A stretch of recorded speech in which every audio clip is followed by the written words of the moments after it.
So tonight's topic, network like a ninja. Let me tell you how I got started networking like a ninja to bring this moderator and panelist together. So everybody give a round of applause for Lucia, because she connected me with my moderator, and that's what got the ball rolling for Network Like a Ninja.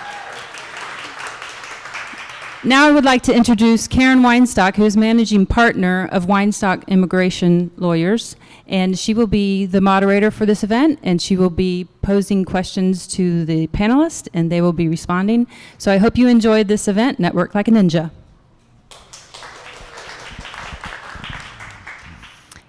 Thank you, Raina. I wanted to start with my story and how I had to learn how to network well.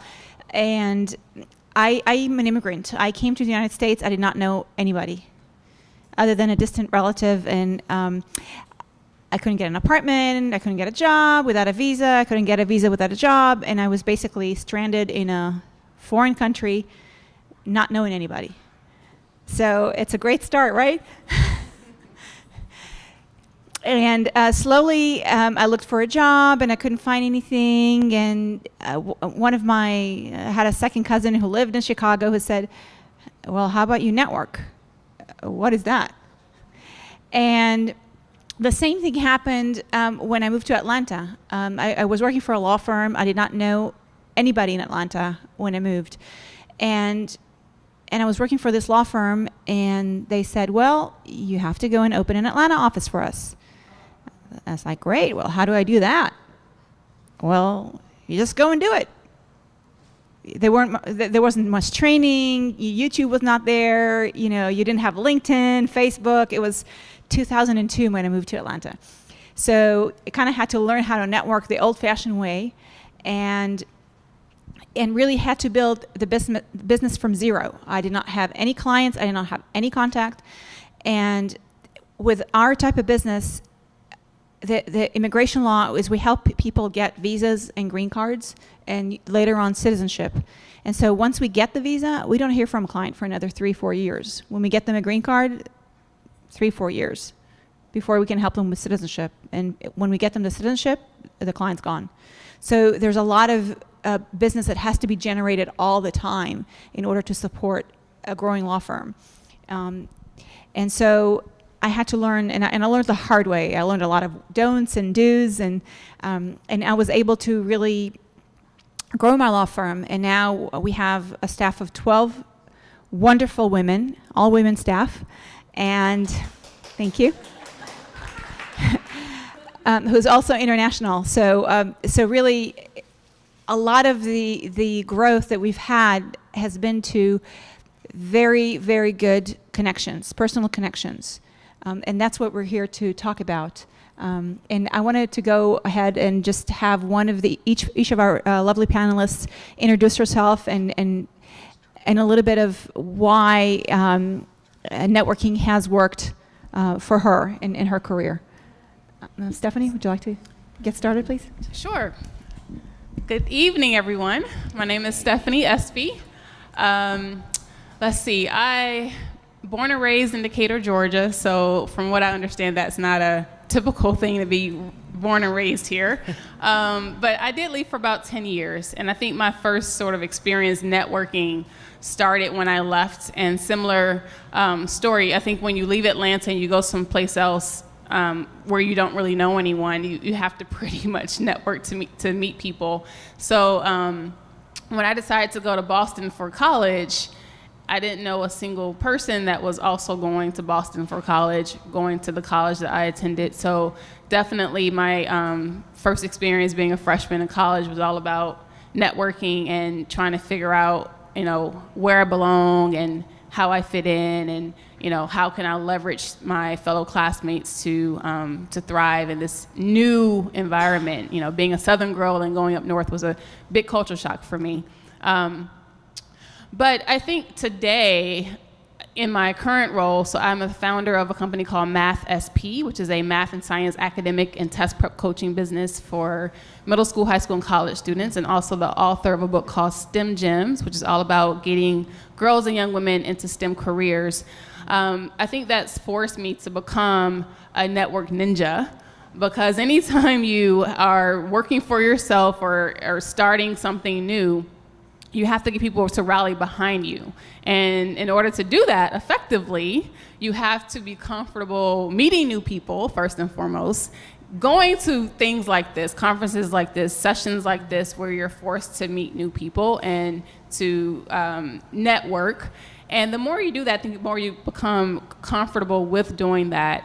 And that's really the experience you have doing that, but you eventually turn into almost like a ninja. And I think one really important thing I want to note about networking is you always want to make sure it's very authentic. Because I think sometimes when you are networking and you have a goal in mind, it doesn't come across as being authentic.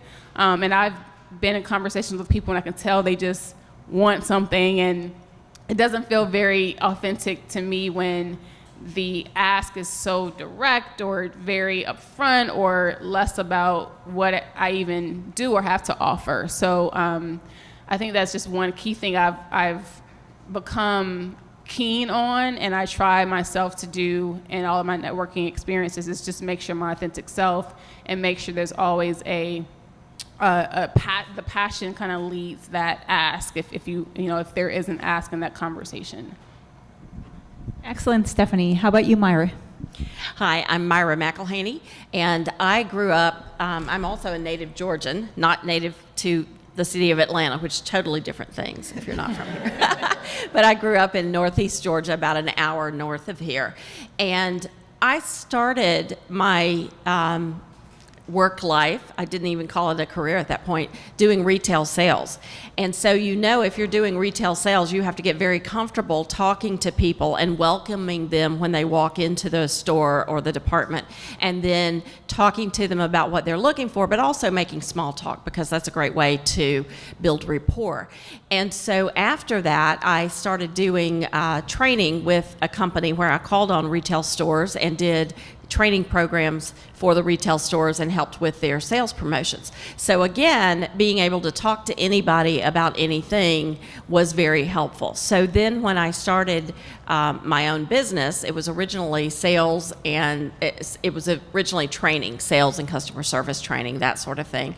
And so I got more and more comfortable and started looking at how to have more impact with the networking, and I just became known among my friends and coworkers as somebody who has a lot of contacts and knows everybody. So if you need to know anything from an aerobics instructor to an aerophysicist, I probably have somebody in my contact list.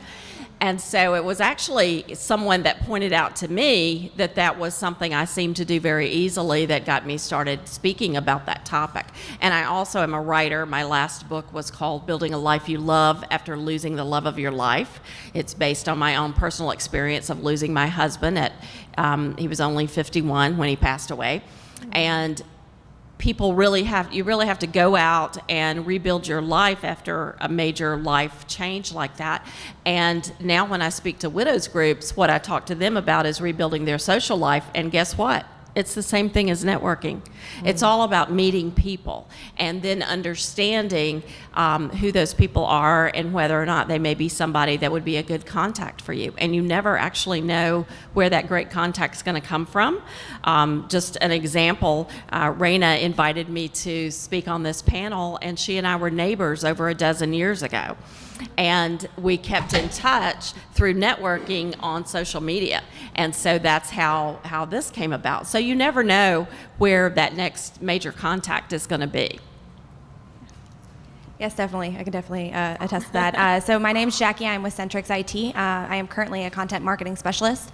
I've held thank you, a number of roles through years. And part of that, I've networked on behalf of growing the company on the marketing side and the sales side, as well as on the employee side, so recruiting new employees.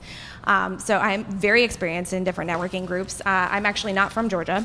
So I'm from Indiana originally. Both my parents are engineers. So I traveled around a lot growing up. And I'll tell you what, being in middle school and having no friends is not the position you want to be in, of all places. So I learned to kind of talk to people quickly and get out of my comfort zone. I'm also serving on the Gwinnett Young Professionals Advisory Board. I've been a founding member since we started about 3 years ago. I am last year's Vice Chair of Marketing. So I do spend a lot of time at these events, and I get to see and witness a lot of different kind of degrees of networking. Everybody has their own style, and everybody has their own level, and it's very interesting to learn. One of the first things I learned at networking events is actually, and it's really small, but it's so helpful, the best place to put your name tag is actually directly over your right next to your right arm, because you shake with your right, and people follow the line of sight up to see your name. Unless you're left-handed. And then it doesn't. Most left-handers still shake with their right. It doesn't work for my hair. I'm sorry. Well, good evening, everyone. I'm Susan O'Dwyer, and I'm the Director of Corporate Relations for Aprio, which is Georgia's largest independent accounting firm. I am not, however, an accountant. That's CPA is just 3 letters in the alphabet to me. I have always been a words person in a numbers world, and I was a journalism major. And you are trained as a journalism major to get the story out of people so that you can explain to your readers what's important about them or what's important to them. And so when I moved to Atlanta, I'm not a native either. When I moved to, I got here as fast as I could, but when I moved to Atlanta, my husband had had a decades-long career with I'd Been Moved, IBM. And I told him when we moved here, the next time I'm moving is in a pine box, so figure out where you really want to be, because this is the last time I'm going. Otherwise, you can just come home on weekends. And so when I came here, I came to work for one of the big 4 firms, and the partner that I was reporting to, we had no clients, we had no revenue, and we had to change that right quick. Wow. So I had to get out and find people to network with, and most of the places we had lived for my husband's career, I didn't know anybody there either. And so how I did it was, you have a gun to your head, like you have to find the way to network with people so that they want to do business with you. So my advice to you would be, don't just be interesting, be interested. So Susan, let's continue with you and tell us a couple of best strategies that you have used to grow your network. Well, because I'm a journalism major, I have to tell a story, right? So, and I don't do a lot of public speaking, so sorry, this is just very uncomfortable for me. But I was asked by one of the owner's wives, no, that came out wrong. He only has one wife, but where do you put the possessive on that? Of the Atlanta Falcons, would I get involved in the Dear John campaign? And I didn't know what that was. And I was shocked to find out that Atlanta is the #1 destination in the world for sex trafficking. And I said, what can I do to help you, Mary Ellen? And she said, we need to get the word out. The mayor of Atlanta at the time was Shirley Franklin.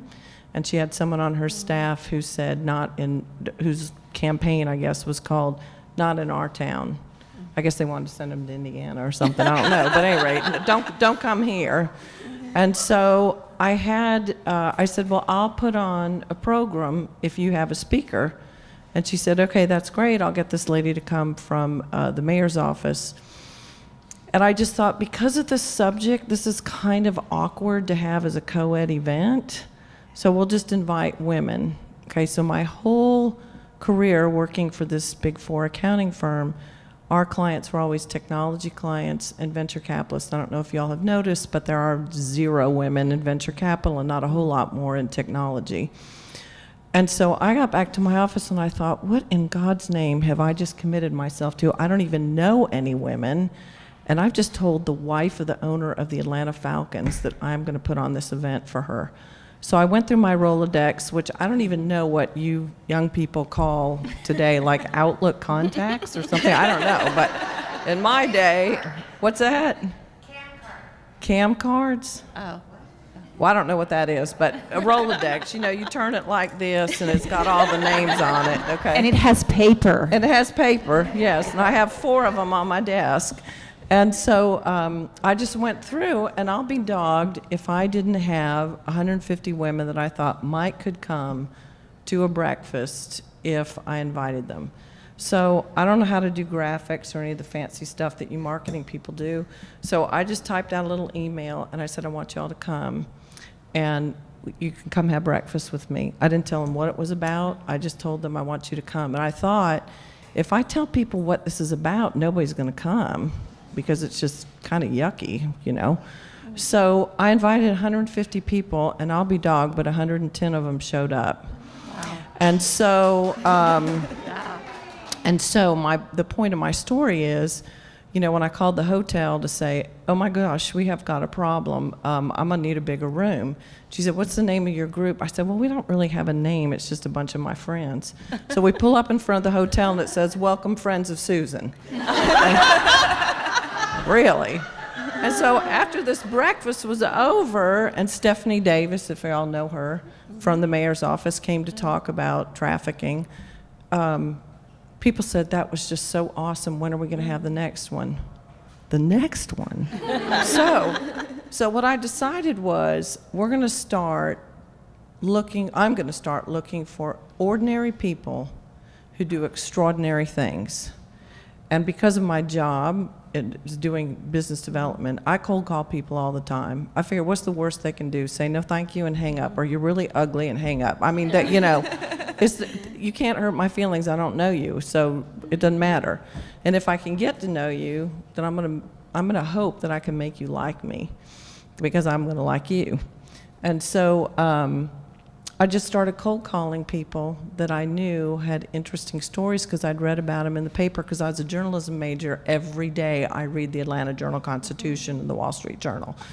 And I've never had anybody turn me down that they wouldn't come and speak to my group. And we have covered every single continent except Antarctica. Wow. And it is a great way I need to find a penguin lover. It is a great way to connect with people who see you in a different light, especially if you're a salesperson, who see you in a different light because they know that you have a heart and that you're interested in other people and causes. And so my job is to say, I don't care what you do to make the world a better place, just do something. Mm-hmm. And what I am doing is presenting you with opportunities for things. Not everybody's into rescuing puppies, but we've done all kinds of things. The orphanage in DePaul, we've collected over 5,000 shoes to take to Haiti. I'm sorry, I'm talking too long. But anyway, that's a way to connect with your friends, is just invite somebody to come and speak about something that's a cause that they care about. And you will be amazed at the things that your friends are interested in that you don't know about, because you're always talking business. Talk to the heart. Don't try and out-intellect people. And you will really find that you can really make great friends. So, Jacque, how about a couple of good strategies for networking? Yeah, of course. I do have a quick question for Susan. Are you still called Friends of Susan? We are. It's called the FOS Club, Friends of Susan. That's great. And I started 11 years ago, and it still goes on. And I do events, I don't know, every couple months. That's great. And I'm going to invite all of you to come. Okay. From putting on an event perspective, I find that is actually one of the best tactics when you're trying to get people there, is to send that personal invitation. You can have really great graphics, but nothing works better than a personal note. As for networking strategies, one of the best ways I found being involved for a while, you kind of start to see the same crowd around certain organizations a bit. You already know what they do. It's great to catch up with them, but one of the best things I find is look for that person who doesn't know where they are. They're looking around, they're making a beeline for the food or the drinks, because that's the easiest place to go when you're new to a networking event, is to find something to hold. And talk to that person. And beyond talking to that person, find out what they're interested in, what they do, and introduce introduce them to somebody else because you already have the connections in there.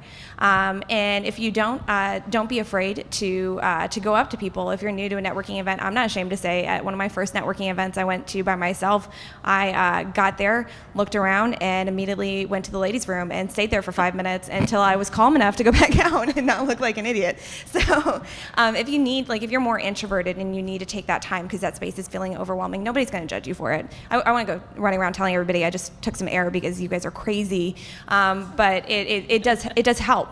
Another thing that I would like to say, networking-wise, I know Stephanie touched on it, is be aware of your intention and other people's intentions. If you're going into it just trying to get something out of it, people are going to know, and they don't want to talk to that person. Nobody wants to be that person.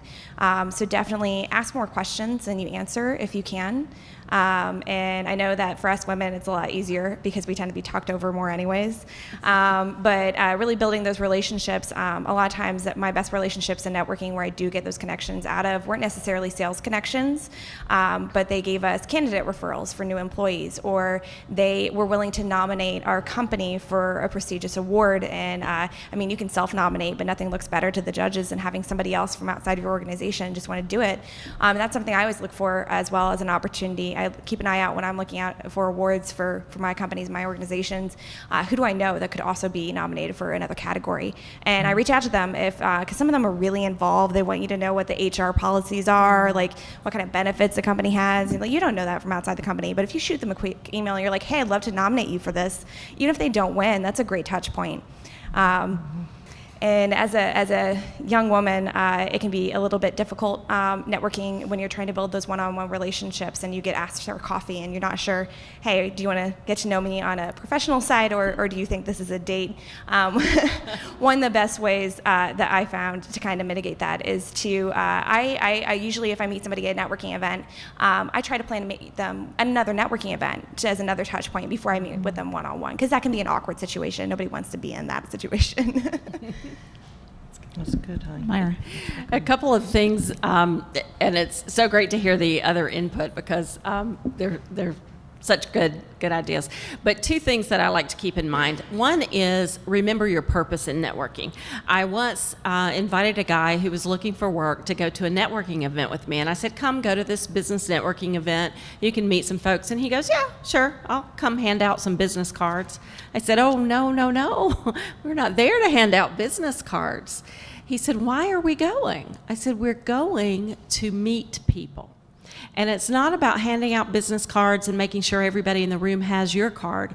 It's about meeting people and getting to know enough about them to know if you want to follow up with them, to know how to follow up with them so that you're starting a little relationship. And I'm sure some of you have heard the example, I think Stephen Covey used this in one of his books, about when you meet someone, it's like you open a bank account with them, an emotional bank account, and they open an emotional bank account with you. So networking is a great way to make enough deposits in somebody's emotional bank account that then they are willing to have a one-on-one conversation with you, or they all are willing to make an introduction for you. So you're there to start relationships, to meet people and start relationships. Secondly, I hear so many people say, well, I hate small talk. And the reason people hate small talk is because you don't really understand what you're supposed to do. You don't know what your role is. And I remember back in the 70s, I had a Rolodex too. I read a book called How to Talk to Anyone About Anything. And so I've been studying how to do this for years before I even got into business for myself. And so if you understand your purpose in small talk, it's to start that relationship. It's to get to know who that person is. So even if you're talking to them about the weather, you're talking to them about the event you're attending, you're talking to them about the venue. Have you ever been here before? Are you a member of this group? Did you recently join? Do you like it? So you talk to them about anything, making small talk. And you observe their facial expressions, their gestures, the way they talk. How many of you have taken some sort of behavioral assessment like DISC or Myers-Briggs or something like that? You can pretty much nail what somebody's behavioral style is by small talk with them, talking to them about different things. You're also looking for ways that you have something in common. Maybe you went to the same school, or you're both from Georgia, or you're both from other states, or you have children. in, and this can be a connection point where you can talk to that person about something more meaningful, and then you get to know them. And as you're observing their conversation style, then you know if you do want to follow up with them, how they're most likely to want the information presented to them. You're more likely to know what type of information they might be able to give you. So if you know what you're looking for, you can get big results from small talk. And those are the couple of the things that I have found very useful. And talking about introverts, a lot of introverts are very uncomfortable networking because basically you're thrown into a room of people to try to swim your way through. So find an extrovert that is good at networking and go to the events with them, and they will make introductions for you and help you along. And that's another way to handle that. Thank you. And I have talked to a couple of colleagues of mine who are introverts, and part of what I've advised them to do is really try to have one deep connection with someone in the room. So you don't have to go out and give out 100 business cards. Mm-hmm. So your goal is to find somebody there in the room that you like and just establish a relationship with them. And if you make mini goals into the networking event and not, oh, I'm going to go into this event and get $1 million in new business. It's just not realistic. And you really have to develop relationships. It's not, if your expectations are, oh, business is just going to come flying your way because you made a good impression in a networking event. It doesn't happen like that.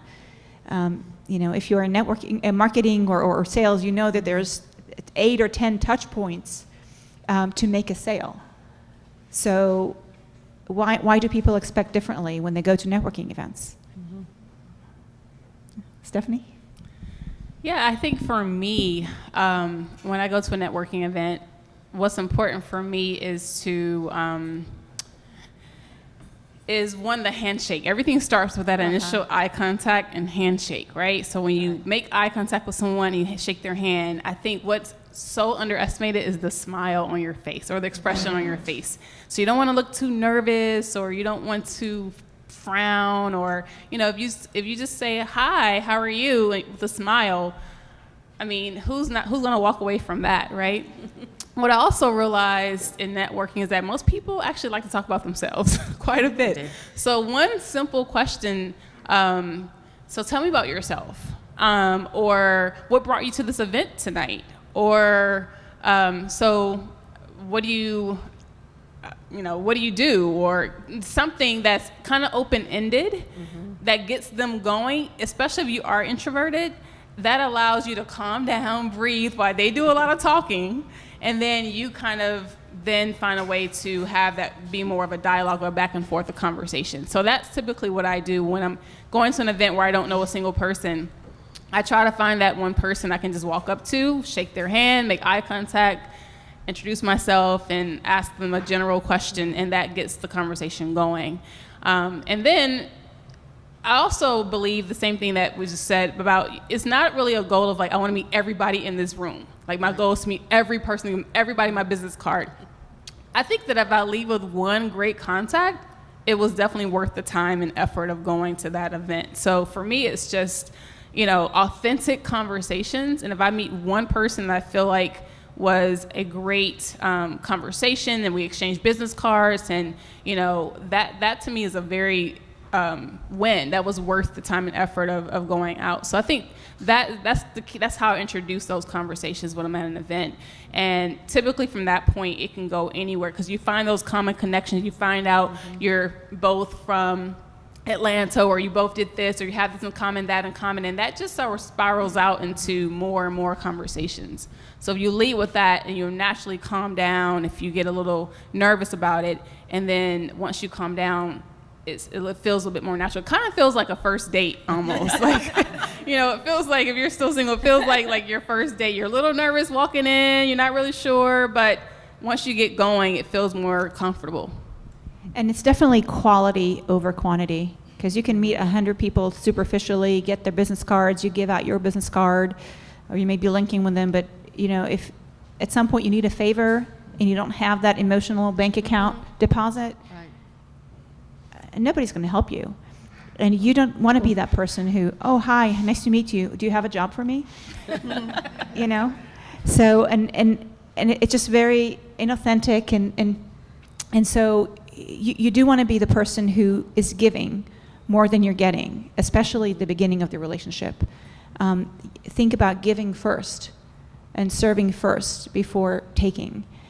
The same thing, the same concept is, what is the purpose of a conversation? It's to understand first before being understood. So you want to understand the other person first. Who they are, where they're coming from, what is a good referral source for them. And that's a lot of times a tip that I use is, if I meet somebody at a networking event and I meet another person that I think might connect, I will introduce them. And that's really, really important, that you do a good introduction. And sometimes the introductions don't work, and sometimes they do, but at least I did my best in trying to help two people out. So do you have a couple of other tricks for people who want to grow their business or grow their career in networking? And how would you do that? One tip a person, we're running out of time. I have a quick one. One of the best ways I found is to volunteer. And it doesn't have to be a big commitment, like volunteering to do social media for a charity, because that takes a lot of time and research and investment. But it can be something as easy as volunteering to sit at the registration table at an event. Then you get to meet everybody as they come in. So I find those things are really good. Being known as somebody who's willing to help out is a really good thing to be, especially in networking groups, because people want to know you and they want to build that relationship with you, and you build those great relationships back. And I find that giving tends to come back a lot. So that's something I would highly recommend if you're looking to especially if you're looking to get a career with networking. One of the things that I would say is be careful where you network. You want to fish where the fish are. So if you know what your customer base or your client base looks like, then you want to be a part of groups that would have them there. And also, don't overlook the people who may be gatekeepers, the people who may be able to lead you to those same people. For example, I have a friend who's a banker, a private banker, and she's very involved with the administrative professionals organization. The reason is because usually when somebody in a small business is looking for a new bank, their administrative professional is charged with getting 3 or 4 names of people together for them to talk to. And so she finds that a great door opener for them. Also, I was in a business networking group once where there were 3 people there that were constantly sending each other business. One was a realtor, one was a mortgage broker, and the other was an insurance salesperson. Well, the same person is going to need all 3 of those things. So look for people who might be prospective clients for you, but also look for people who do business with the same people that you do business with, because they can be great leads for you also. And again, make sure you're making those deposits in that emotional bank account, and you're really building a relationship, and business will be a natural outgrowth of that, where if they feel like you're just there to ask them who they know and if they can refer someone to you, that's going to make a withdrawal from the bank account instead of a deposit.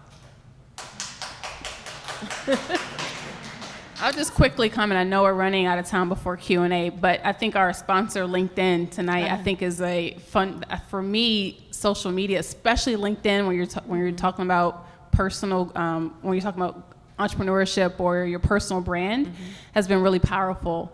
And so personal brand is extremely important, especially on social media when you're not face-to-face with people and all they see is how you present yourself. And so I think having a strong brand on a site like LinkedIn can open and close doors for you, but it's a great platform to reach out to people, to engage and network outside of a face-to-face setting.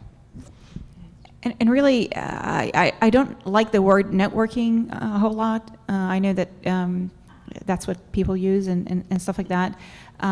There's a concept of net weaving that really, it's all about how many lives you touch and how many lives you improve along your journey in this lifetime.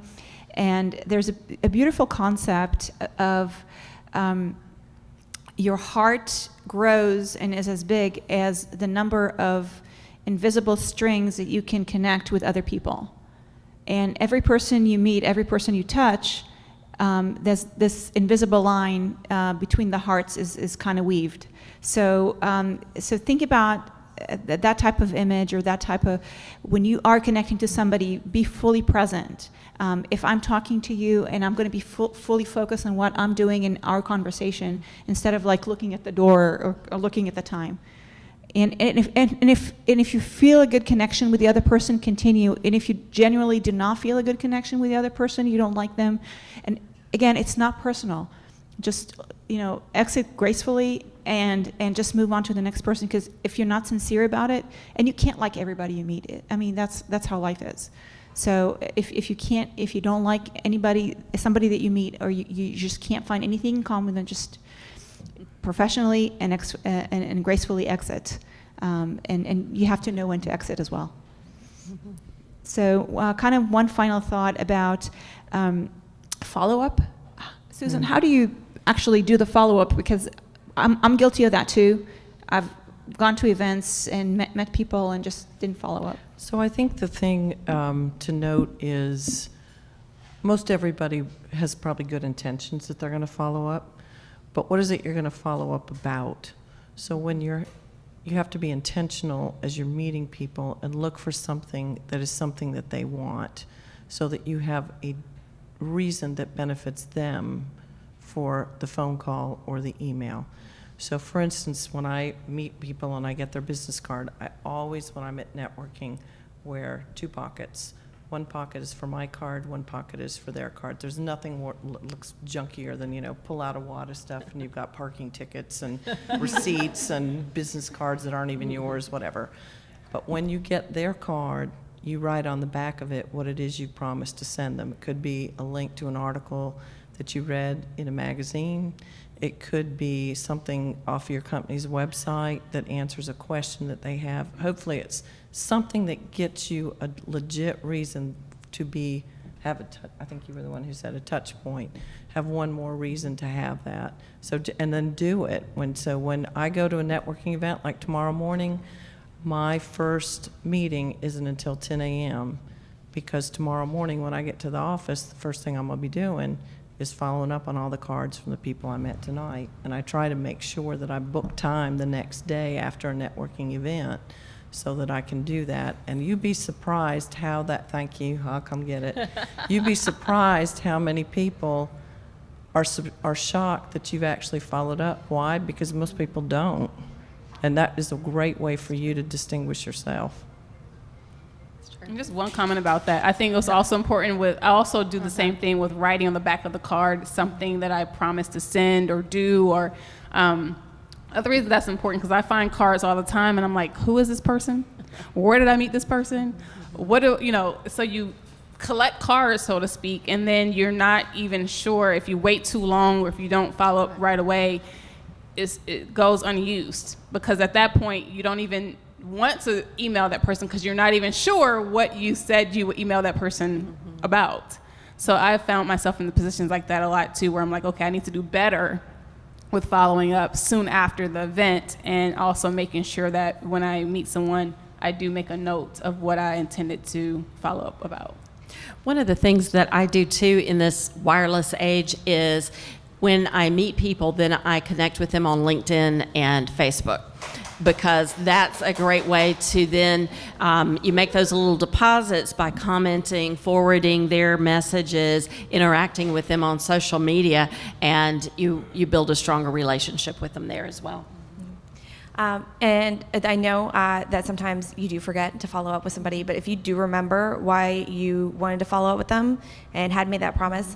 I had a young gentleman that I met at an event, and then a month later, he had specifically asked to take a tour of our office.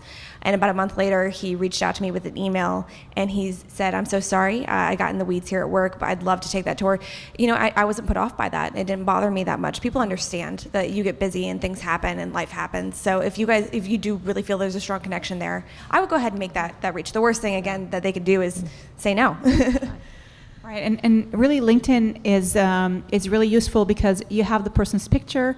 Now if you follow up with them shortly after the event, you will, remember, okay, I met Raina at this Women in Wireless event, and I remember her name and her face. So again, following up the next day or within a couple of days is really, really important.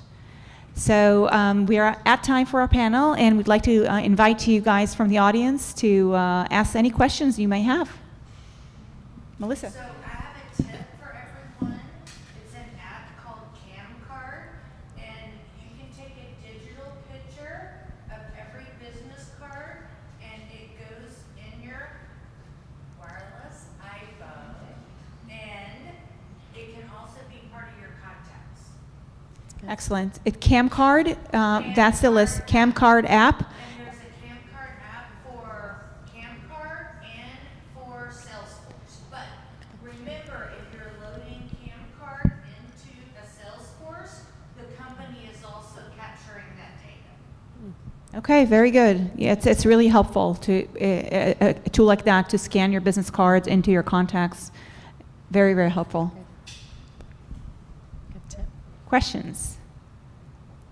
Yes, Caroline. My question is, I feel the men are better at networking than the women sometimes. For example, I see my husband, he is just a master networker. He can call up anybody at any time and have a one-on-one meeting with them.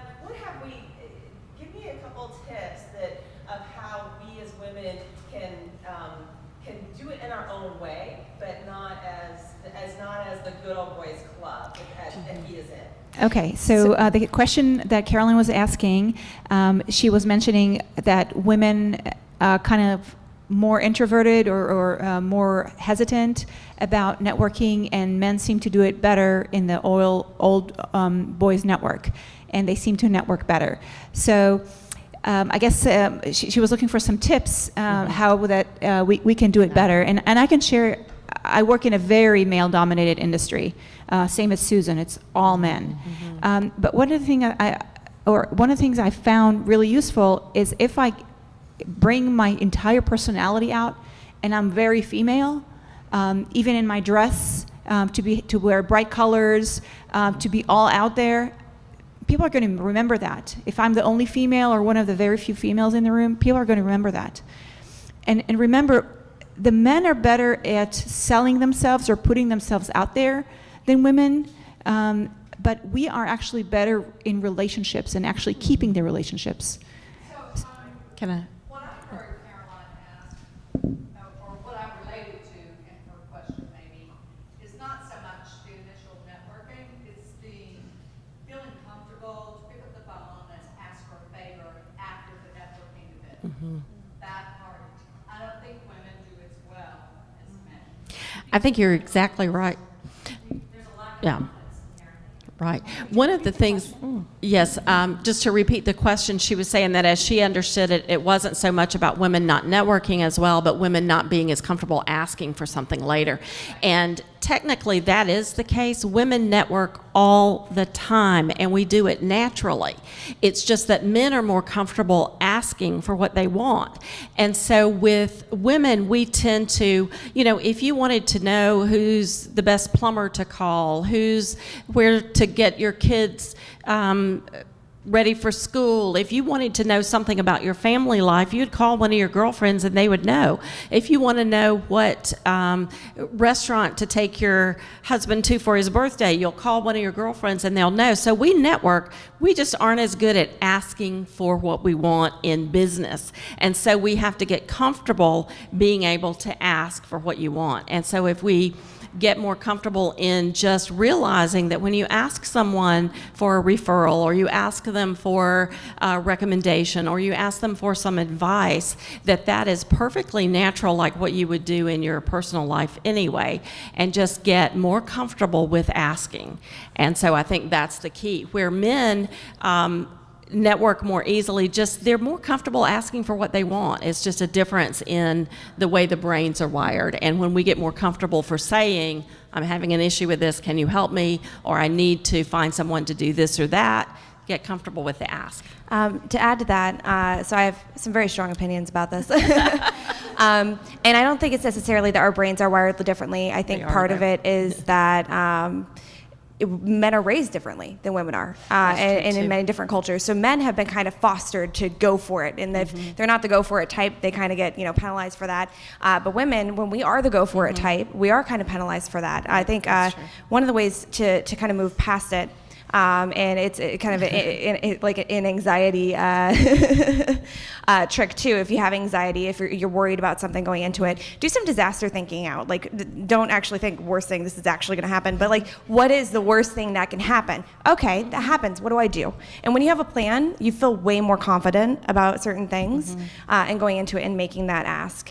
And I think kind of setting those own expectations for yourself will really, really help. Because again, the worst thing that they can do is probably not actually that bad. And she's absolutely right. Women, young girls are socialized differently, so we are given different messages as we're growing up than what men are, and technically the brains are wired differently. That's scientific data. And so we have both of those things in the way we operate. And so some of the things we just need to learn to do differently and do in the feminine way rather than trying to do it the male way. She's right. I also think women take rejection more personally than men. That's true. If a man is rejected, then he's not thinking anything is wrong with them or they did anything wrong. It's just part of life, right? Move on to the next person or the next thing. But women, we take it really, really seriously and personally if somebody's rejecting us. And it may not be about us at all. It's maybe they're too busy right now or whatever. Susan? I was going to say, I've actually found the opposite to be true, and that is it's harder for a man to say no to a lady than it is to another man. So use the hand that you're dealt with. That may be true, yes.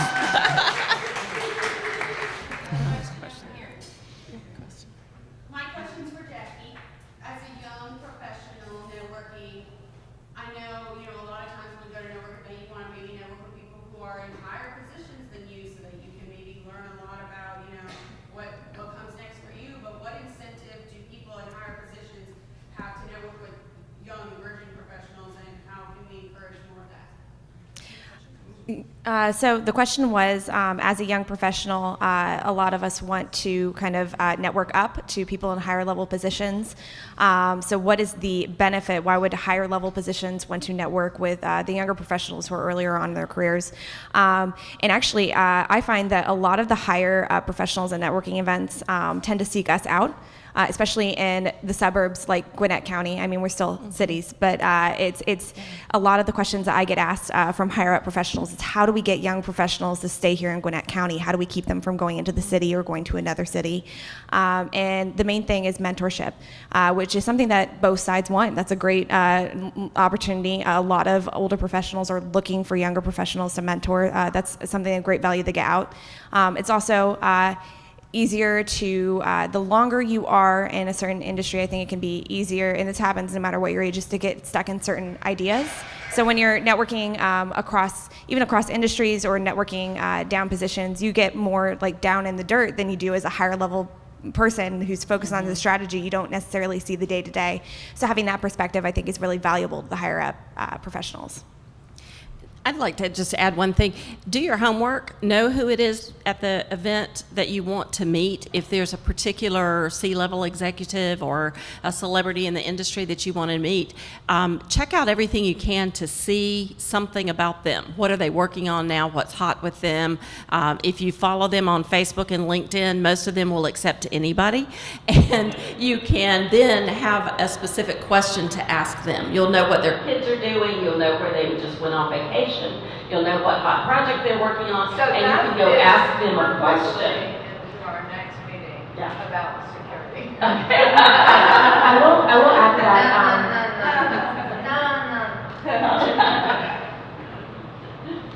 But you're right.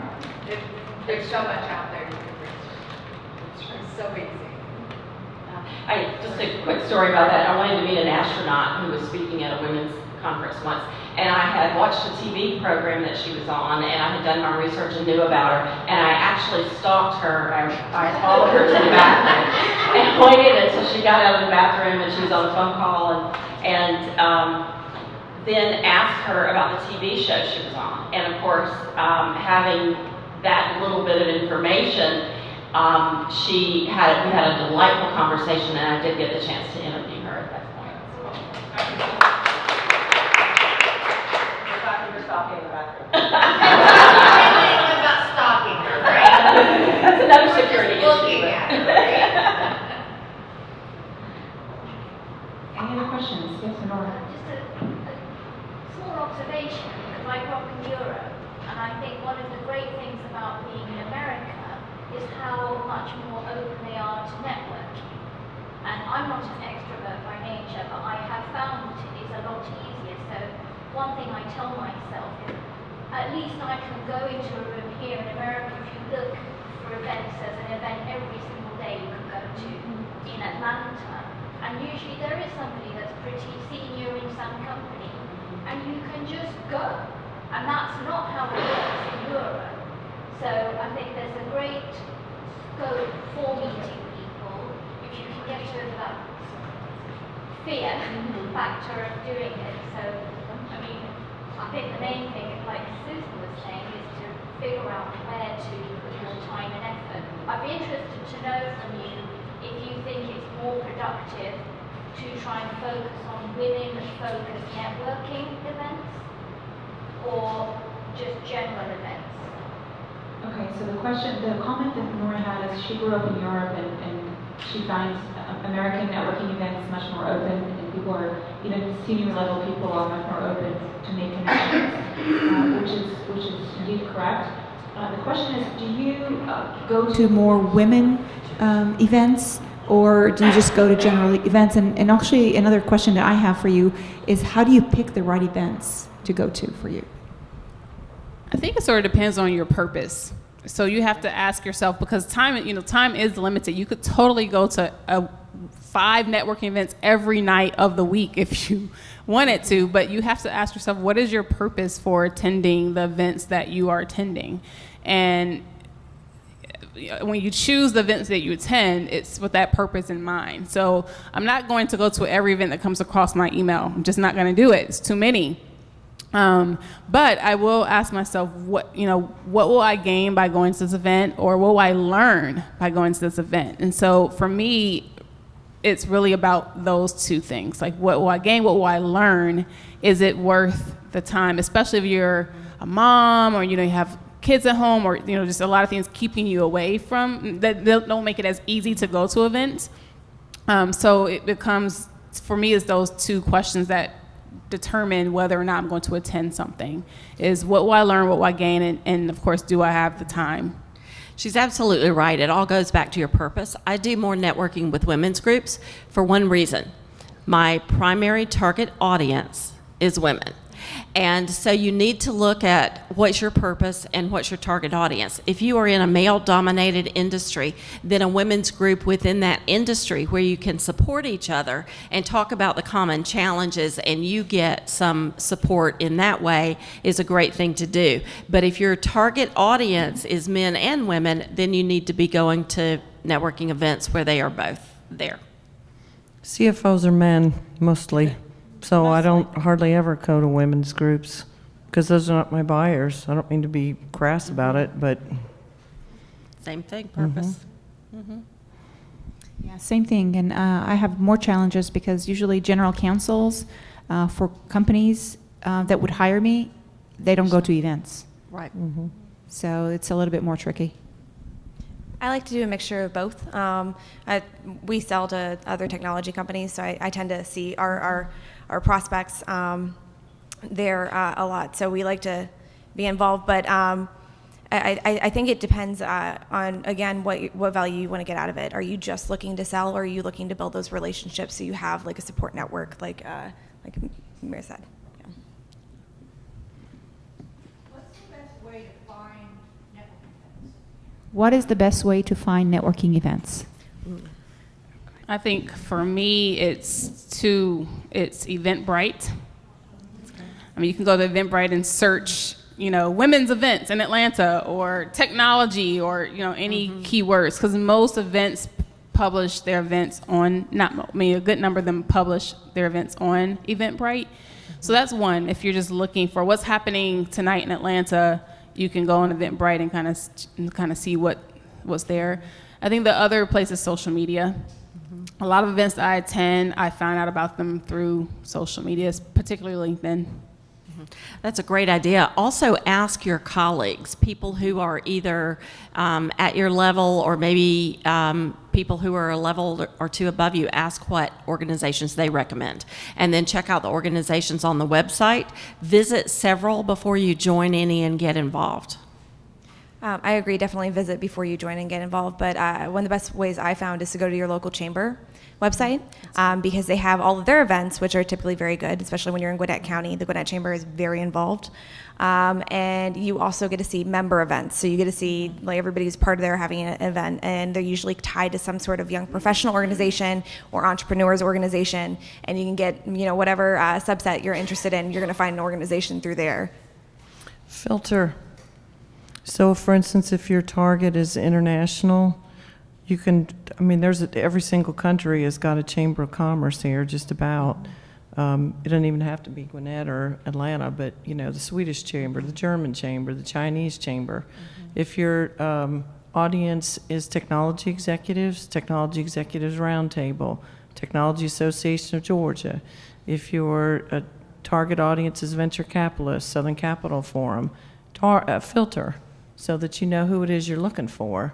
Because there's no point, if you're just going out to be social, you're not going to do it in business. I wouldn't think you would do it in business anyway. You're going to go to a jazz club. You're not going to look for a business opportunity there, right? Although you might take somebody with you. So just filter. But you have to know who you're looking for. Yeah, and really figuring out If you are trying to build a business, really figuring out who your target audience is really critical, because then you can figure out, okay, what associations would they belong to, what type of meetings they would go to, and then just go about that way. But if you just want to, advance your career, you might be looking somewhere else toward more mentorship programs and things of that nature. So it just depends on what you're looking for and what's your purpose and goal. Yes. And Women in Wireless meet the second Thursday here of every month, and the Wireless Technology Forum meets the third Thursday of every month. Please join us. Start your networking journey there. There's also Women in Technology. They're also a big group. They have the Connect next month. And then they have one next week. I think you can still register for that one. That's on the volunteers, so I know all the events. Okay. There's several groups like TAG or the chambers, and then there's ISSA if you're in security. There's like a billion groups that you can connect on like LinkedIn or Twitter. Yes, there's definitely a lot of groups and a lot of places to go to. Last question. This is more of a comment than a question.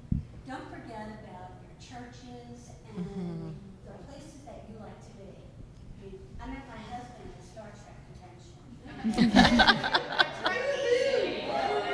found a bus stop that I just got laid off from at a Toastmaster conference. I bumped into a former colleague. So, go to the places that you want to go to. You're going to be with like-minded people.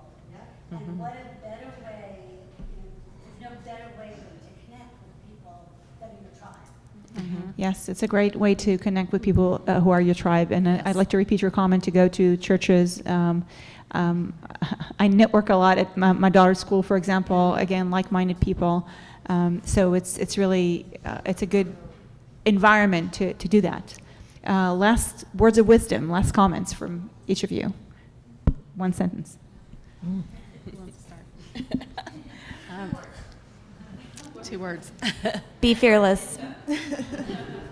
Be fearless is Yeah, good. be fearless. Have fun. If it's not fun, don't waste your time doing it.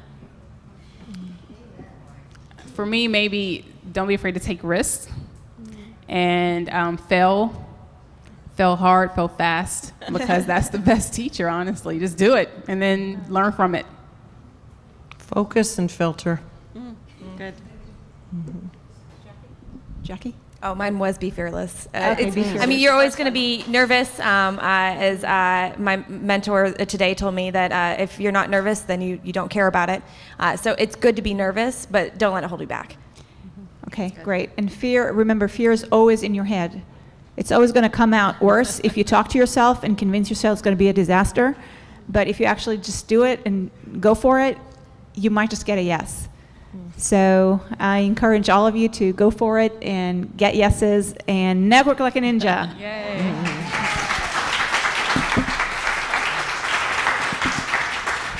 Thank you, ladies. Great content, great tips. I'm so pleased with the panelist and my moderator. Thank you for accepting my invitation. Right now, you need to stand behind the podium in order to be on the video camera. So I took a lot of notes, and I'm sure you guys will agree. A lot of the highlights of this was build relationships.